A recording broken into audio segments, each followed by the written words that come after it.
Let's do this wave-like movement to support energy circulation and overall flexibility and movement of your spine.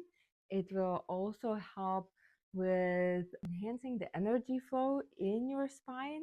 It's also really good for your nervous system. So don't do it if you have back pain, but if you sit for prolonged periods of time and don't move enough, this is a great movement. So what you will do is have your left leg in the front and the right one behind you, and the leg behind is facing about 30 to 45-degree angle, whatever feels stable to you, and the front one, the toes are forward. So what you will do is when you're leaning towards the front, you're kind of transferring the weight in your front leg, and then you will bring your hands as if you have wings, and you're transferring the weight on your back leg, and then you're also opening up your chest and stretching out your neck. You're kind of moving in this wave-like motion.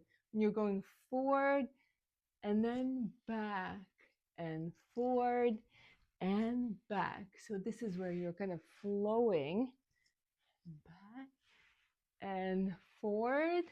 The back kind of goes and rounds a little bit, and when you go back, it arches. So forward and back. And you just kind of like, you will flow with it as you're transferring the weight also from your front slightly to your back, but don't do too much of it. I just wanted to make sure what is a good angle to show this. Forward and back and forward. Just a tiny kind of transference of weight from your front to your back. Not too much, because you want to stay stable. And back and front and back and front and back, and do the same number of times on the other side. Change your feet. The alternate foot goes front and faces forward, and the left one in the back is facing about 45 degrees out.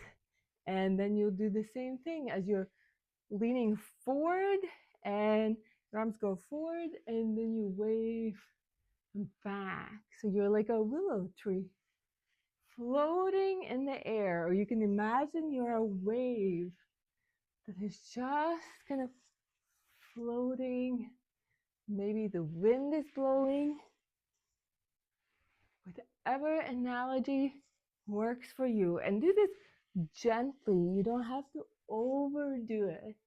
And first you'll kind of think about the mechanics, and then you can kind of find your rhythm, find your flow, and it will be easier. And you can do it a couple of times a day, probably better in the morning, because it can create more energy at night, which can keep you awake. So try it and let me know how this felt.